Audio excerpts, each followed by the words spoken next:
भारत में बाज़ाब्ता तौर पर ऑफिशियली ऑपरेशन शील्ड का ऐलान हो चुका है। भारतीय पंजाब, गुजरात और राजस्थान में हंगामी हालात हैं। 31 मई को सीमा से सटे इलाकों में मॉक ड्रिल भी होना है। इस बीच आपको बता दें, बड़ी खबर आ रही है। हालांकि इससे पहले भी मॉक ड्रिल की खबर थी, लेकिन फिलहाल अब बताया जा रहा है कि 31 मई को 4 राज्यों में मॉक ड्रिल होनी है। दोस्तों, भारत के वजीर आजम नरेंद्र मोदी ने फिर धमकी लगाई है पाकिस्तान को। इतनी धमकियां, हर रोज पाकिस्तान के खिलाफ बातें, और कहा है कि operation Sindoor is not over yet. हमने पाकिस्तान को 3 दफा जो है वो पाकिस्तान पे हमला किया है।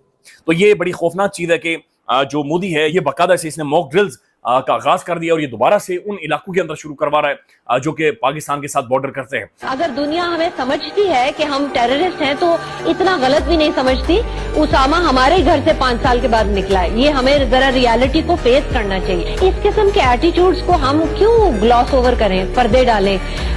ये रियलिटीज हैं, इनको डील करना है। मैं समझती हूँ हमें एडमिट करके अगर डील करेंगे कि हमें ये बुराइयां हैं तो शायद हमारी ज्यादा आंखें खुली रहें। अगर ख्वाबो ख्याल में कोई अपने पुराने जमाने के रोमांस ढूंढते रहेंगे, क्योंकि मैं समझती हूँ इस खित्ते में तमाम मज़ाहिब आए। मैं नहीं समझती कि हम सिर्फ मुसलमान लोग हैं। मैं समझती हूँ इसी खित्ते में हम बुद्धिस्ट भी थे, इसी खित्ते में हम हिंदू भी थे, इसी खित्ते में हम मुसलमान थे। मैं अपने आप को इस धरती से जोड़ती हूँ। और कोई अगर किसी को नशा या ख्वाबो ख्याल हो कि हम फलाने थे तो हम फलाने, हम वो नहीं थे। वो इन्वेडर्स थे, वो हम पे आए और हमने मजहब दूसरा कबूल किया। हम इस धरती के लोग हैं। तो मेरा ख्याल है कि हमारे पांव जरा जमीन के ऊपर छूने चाहिए और हमारा सर जो बादलों में होता है उसको जरा बादलों से निकलना चाहिए। इकोनॉमिक में हम आपका मुकाबला नहीं कर सकते। थोड़ी population, political instability, dictators, so much more political, सब कुछ रहा, लेकिन फिर भी डिफॉल्ट नहीं किए, सरवाइव किए हैं। दहशतगर्दी की जंग, जब दुनिया आप तरक्की कर रहे थे, हम दहशतगर्दी की जंगें लड़ रहे थे और हम पीछे रह गए, आप आगे निकल गए। ये 15 साल दहशतगर्दी की इस खित्ते में जंग ना हो तो देखिए हम कहां पे थे। सो मैं मोदी साहब को ये बताना चाहता हूं हुआ, देखिए आप ताकतवर मुल्क हैं, हम मानते हैं इस वक्त आपकी बड़ी गुड्डी है, ठीक है। उन्होंने तो आर्टिकल खत्म करके अपने साथ मिला लिया। बहुत अच्छा किया उन्होंने, मोदी जी ने। मैं उनको बधाई देता हूँ कि आपने कश्मीर का फाइनल कर दिया, खत्म कर दिया। कश्मीर क्या कश्मीर है, खत्म करो इसको। वो इंडिया का हिस्सा है, बस ठीक है, अच्छा हो गया। शोर शराबा खत्म हो गया। हाय कश्मीर, हाय कश्मीर। अब ये आज़ाद कश्मीर वाले, पाकिस्तान वाले, हाँ जी, इनका ये खुद मुख्तार होंगे, इनका अपना एयरपोर्ट होगा। देखे ना, इस्लामाबाद में उतरते हैं वो, मीरपुर जाने वाले, बाग जाने वाले, हाँ जी, आज़ाद कश्मीर जाने वाले, जो पिंडी की सरहदें लगती हैं उसको ज़्यादातर।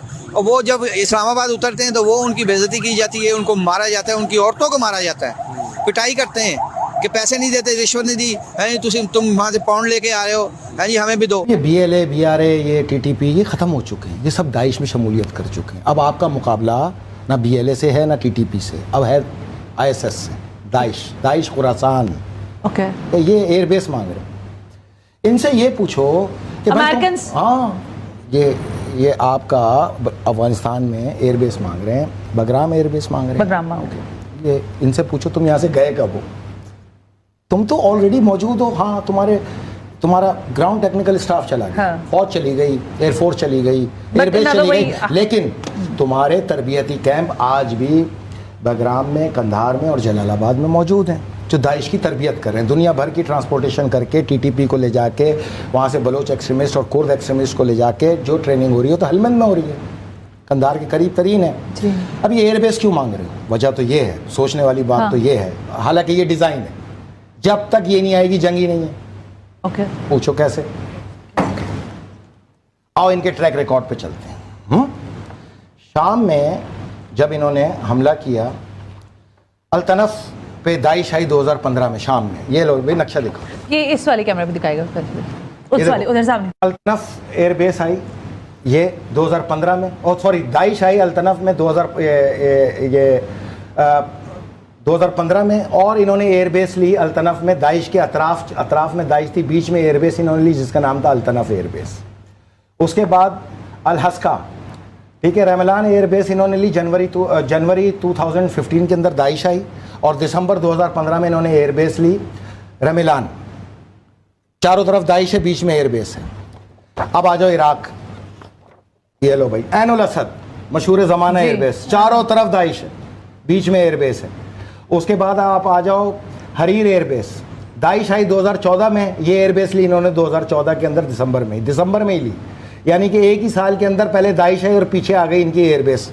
ठीक है, अब आ जाओ जी पाकिस्तान में, तो सॉरी अफगानिस्तान में, पक्तिया के अंदर आई है दाइश। इस वक्त पूरे कैंप मौजूद हैं, ये अमेरिकन उसकी ट्रेनिंग कर रहे हैं, ये इंडियंस उसकी ट्रेनिंग कर रहे हैं, इसराइली उसकी ट्रेनिंग कर रहे हैं दाइश की।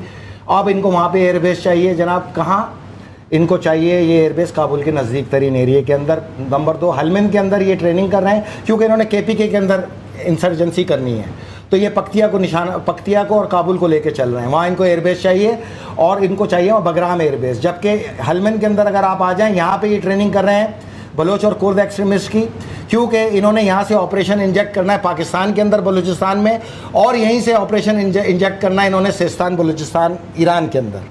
तो एयरबेस चाहिए। अब ये इनके कैंप तो मौजूद हैं, ये एयरबेस क्यों चाहिए? एयरबेस नहीं होगी तो जंग कैसे होगी भाई? आप किससे लड़ने जा रहे हो? दुनिया की मजबूत तरीन फौज पाकिस्तान से, दुनिया की दूसरी बड़ी इस वक्त उभरती हुई दिफाई आलमी ताकत दूसरी बड़ी ईरान से। तो अब इनको असला चाहिए भाई। आप $70 अरब का असला छोड़ के गए 2022 में, और आप प्रोग्राम में थे, पूरा पाकिस्तान खामोश था। मैं और आप एहतजाज करके ये कह रहे थे ये हम पर इस्तेमाल होगा। बिल्कुल ठीक। तो अब उनको तकनीकी महारत चाहिए, उनको ग्राउंड सपोर्ट चाहिए, उनको इंटेलिजेंस सपोर्ट चाहिए इस जंग के अंदर दाइश को। तो एयरबेस लानी है। अब असला इतना चाहिए, बारूद इतना चाहिए कि 10,000 फैक्ट्रियां भी हो जाए। अगर पाकिस्तानी फौज से बराह रास्त जंग हो जाए तो 10,000 फैक्ट्रियां भी ये असला नहीं बना सकती लड़ने के लिए। तो ट्रांसपोर्टेशन करनी है असले की, जैसे शाम में की, जैसे ऐनुल असद इराक में की, इसी तरह बगराम एयरपोर्ट के ऊपर ट्रांसपोर्टेशन करनी है। असला गोला बारूद की अमेरिका से लाना है, UK से लाना है, अरब रियासतों से लाना है, ताकि पाकिस्तानी फौज से जंग हो। पाकिस्तानी फौज से जंग क्यों हो? सरहद पे इंगेज करो पाकिस्तान आर्मी को, बॉर्डर पे इंगेज करो, ताकि जो हमने एसेट्स 2017 के अंदर अफगान को यहाँ पे पाकिस्तानी करके बनाए, वो जब इनसाइड इंसर्जेंसी करें, ऑपरेशन करें, मारा मारी करें, कत्लेआम करें, तो फौज पूरी वहाँ पे सरहदों पे इनकी इंगेज हुई भी हो, पूरा अंदर पाकिस्तान मैदान खाली मिले। तो ये एयरबेस अगर नहीं होगी तो असला कहाँ से आएगा?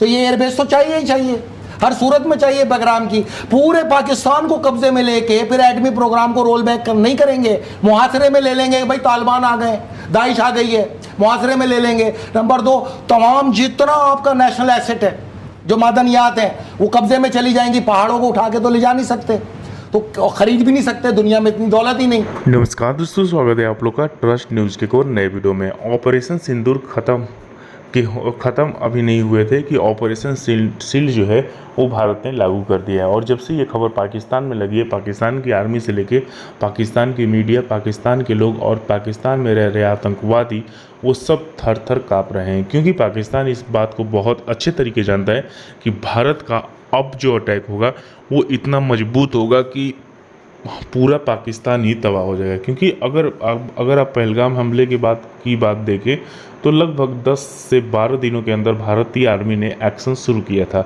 लेकिन अब जो है वो भारत की आर्मी के पास बहुत बड़ा टाइम मिल चुका है और अब खबरें आनी स्टार्ट हो चुकी है कि भारत अभी पाकिस्तान को छोड़ेगा नहीं। पाकिस्तान जिसको ये लग रहा है कि भारत ने हमें माफ़ कर दिया, या फिर जो वो पूरी दुनिया के सामने गिड़गिड़ा कर जो है इन्होंने सीज फायर किया था, वो अब हो गया है और अब भारत हमें कुछ नहीं करेगा, उनके लिए ये खबर कहीं ना कहीं नींद जो है वो हराम करने वाली है। और जब से ये खबर आई है तब से पाकिस्तानी मीडिया में भी इसको लेकर काफ़ी ज़्यादा बातें हो रही हैं कि आखिरकार हम भारत के अटैक को कैसे रोकेंगे। क्योंकि ये बात तो बिल्कुल अच्छे तरीके से पता है पाकिस्तान को, चाहे वो कितना भी ज़्यादा प्रोपेगेंडा कर ले।